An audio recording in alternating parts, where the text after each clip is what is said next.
Molly and the Teddy Bear King.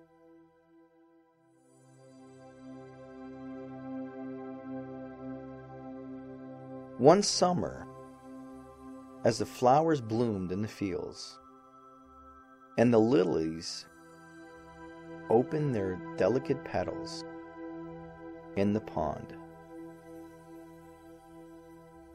Molly the ant and her friend Grubby, the glowworm, walked along a path, enjoying the day in each other's company. Little did they know that they were about to share another adventure together.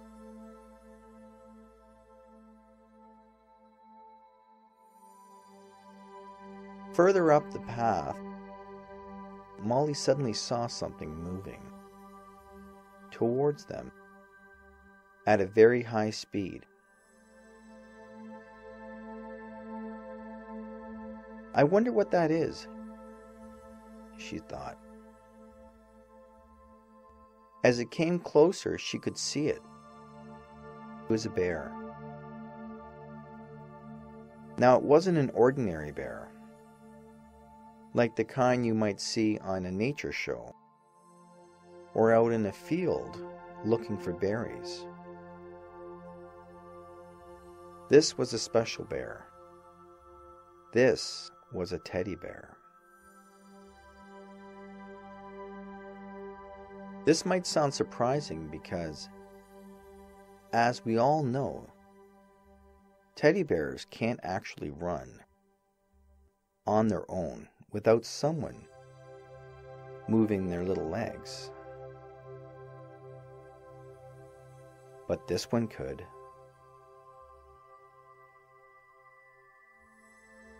In fact, this teddy bear was rather an astonishing fellow to look at.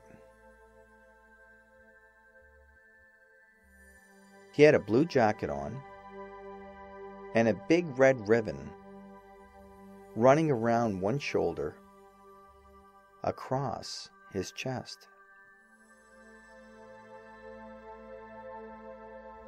He also had a shiny black top hat on, which he put on his fuzzy head when he finally reached Molly and Grubby.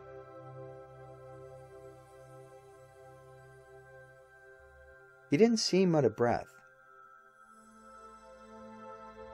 but I suppose teddy bears are all filled with fluff and not a heart or lungs like we are.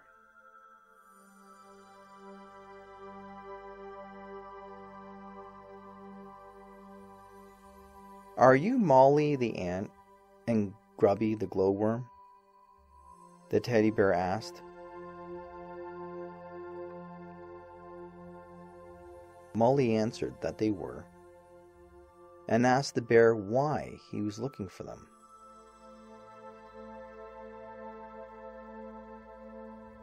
He told them that he had been sent on a mission to find them.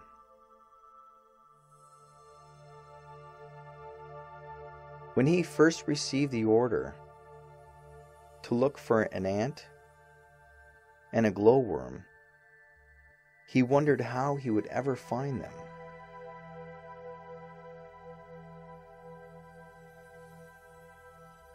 The world is a very big place, and an ant and a glowworm are very small things indeed. Molly agreed and asked the bear to sit with them and talk.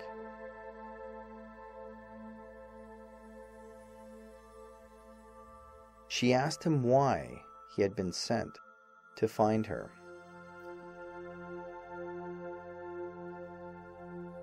The teddy bear was a servant of a king. He was there because everyone in the kingdom agreed the king needed help.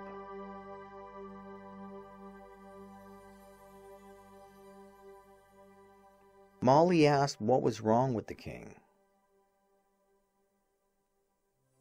and the bear told her the king refused to come out of his room. He didn't want to do anything at all.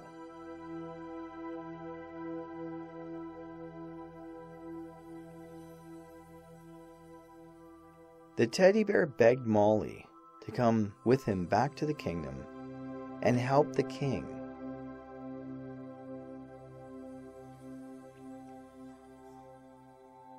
Molly looked at Grubby, and he grunted, which was his way of saying, "Let's go see the king, and maybe we'll have an adventure along the way."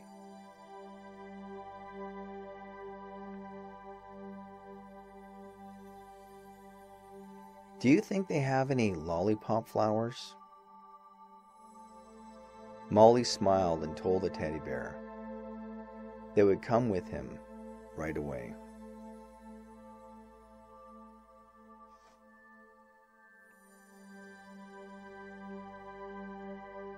As it turned out, the bear had arranged another way for Molly and Grubby to travel that was much faster than walking. Just then a beautiful green hummingbird flew down to the ground in front of them. On its back were two little seats, one for Molly and one for Grubby. After climbing on, the teddy bear told them not to wait, but go ahead without him to the king.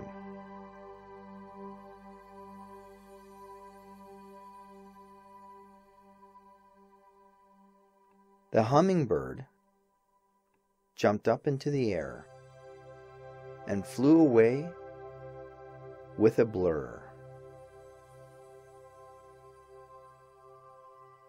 Molly knew from school that a hummingbird's wings flapped 200 times every second,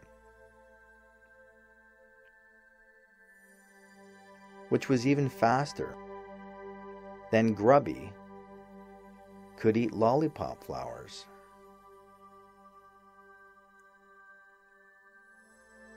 It wasn't long before the hummingbird sat them down outside the big castle. It was made out of big brown blocks of rock and had brown flags flying in the wind.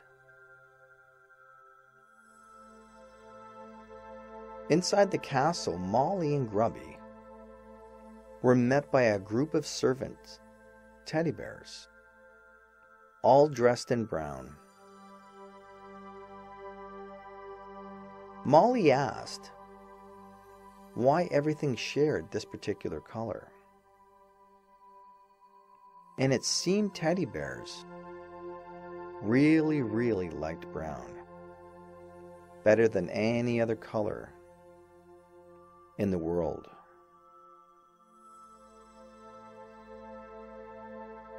Soon, she was brought in front of a huge wooden door.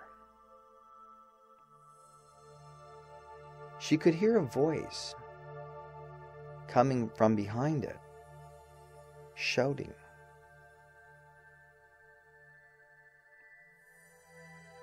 "I won't tell you. I'll never leave this room." Well, he sounded healthy enough, thought Molly.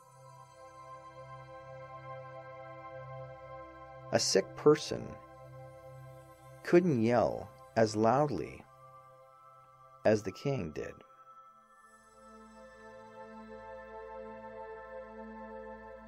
The servants opened the door, and she and Grubby stepped inside.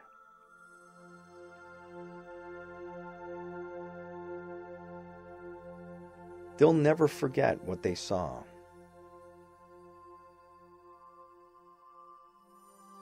From the floor, almost to the ceiling, was a mountain of pillows.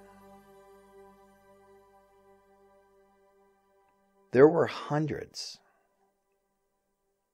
and maybe even thousands of them. On the very top sat the teddy bear king.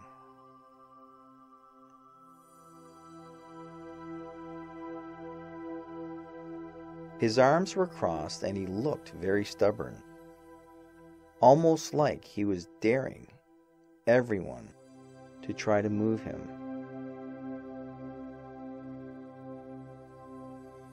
"Your Majesty," said Molly, as she tried to bow, but her face hit a pillow, and it came out. "Your Majesty cheese."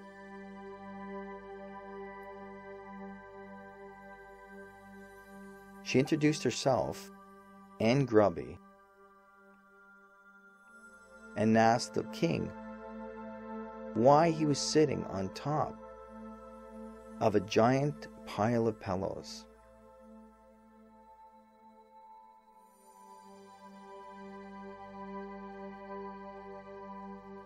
It turned out that the king was very afraid of hurting himself.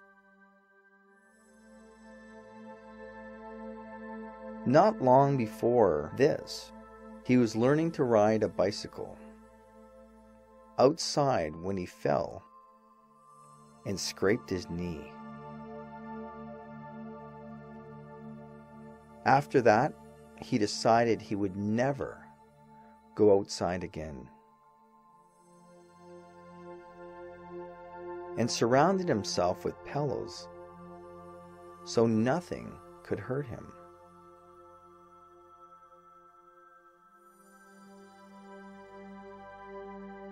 It wasn't long before his kingdom needed his help. Because, after all, what good is a kingdom without a king? But he refused to come out.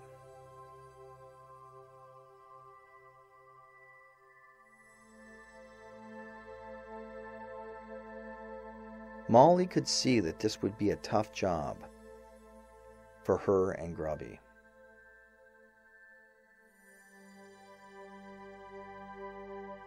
She first tried to talk some sense into him. Couldn't he see, she said, that if he never came off his pile of pillows, he wasn't much better than the pillow himself?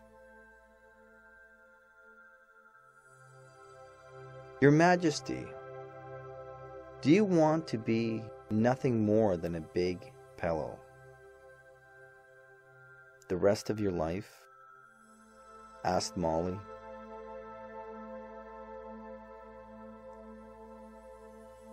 The king thought about it for a while, and secretly could see her point.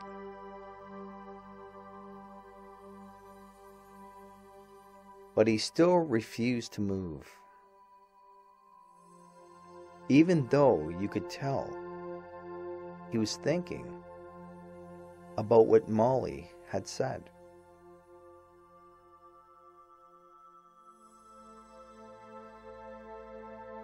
Next, Molly told him the way to learn anything, especially riding a bike, is to keep trying. Even when you might not be able to do it the first time around.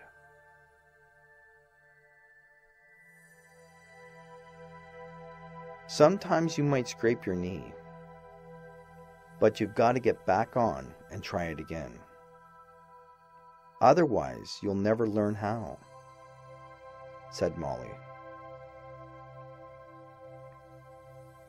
And she knew, because ants have a lot of knees to scrape when they're learning how to ride a bike.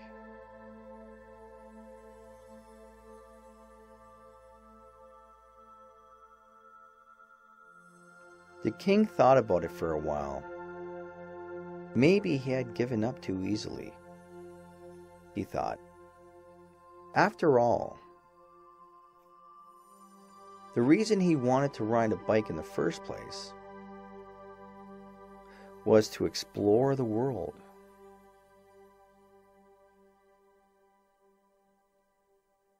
You see, the king wanted to travel the world and see all the neat places and people in it.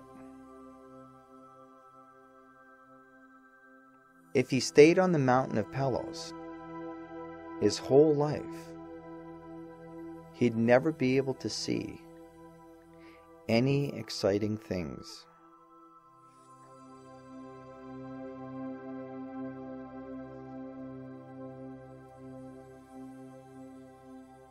Slowly the teddy bear king came down off his Palos. It was more like he rolled down, though, because, as you may know, walking on a mountain of Palos is very, very difficult.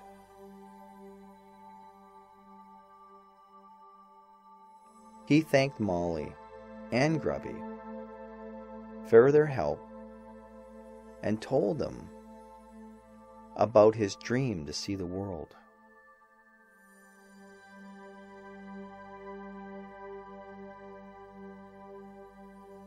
I'll just have to keep practicing my bicycle, King sighed.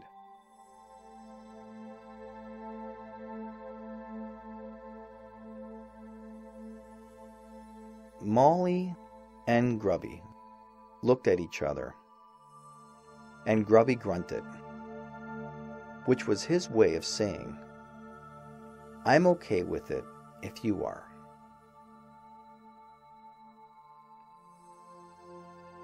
Okay with what, you might ask?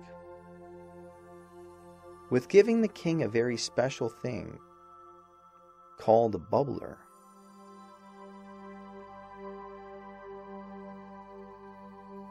On one of Molly's other adventures, she found a very special machine called the bubbler. It could take Molly and Grubby wherever they wanted to go. All they had to do was say the name of the place, and zoom, off you'd fly.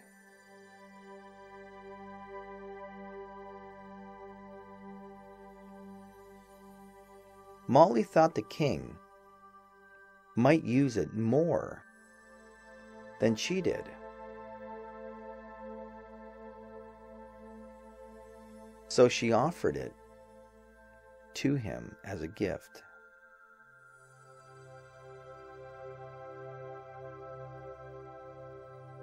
She reached into her magic bag and pulled out a very shiny little thing that looked like a marble.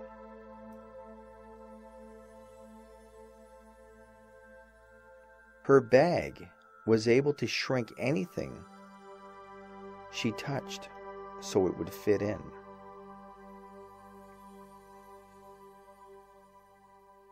When she threw the marble on the ground,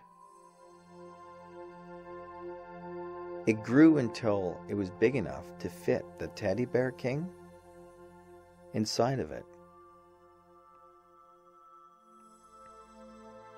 It was the bubbler. She explained to him how to use it and hoped he would be happy exploring the world with it.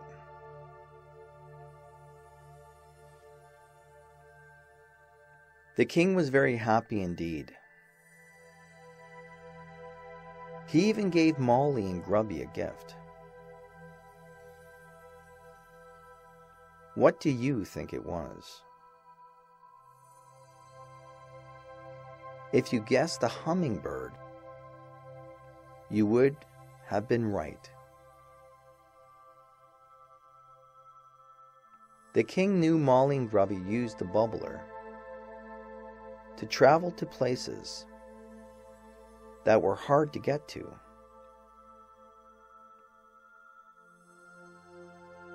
So he felt the hummingbird might come in handy if they ever needed to get somewhere quickly. The bird's name was Zip, he said. And when they weren't flying on him, he would be happy to take care of himself.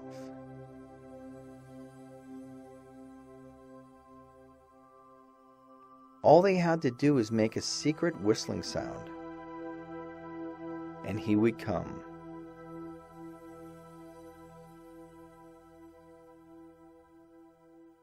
He taught them the whistle and made them do it a few times so they wouldn't forget. Then the king got into the bubbler and flew away.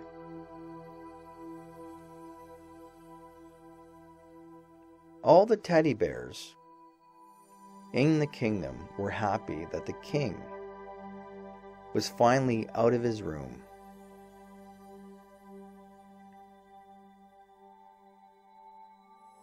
They had a huge feast to celebrate, and even Grubby had some of his favorite food, lollipop flowers. After the wonderful meal, Molly said goodbye to everyone and climbed onto Zip with Grubby.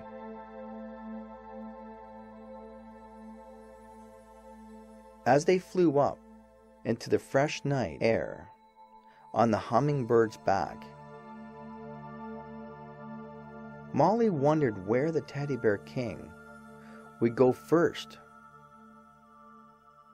on his journey.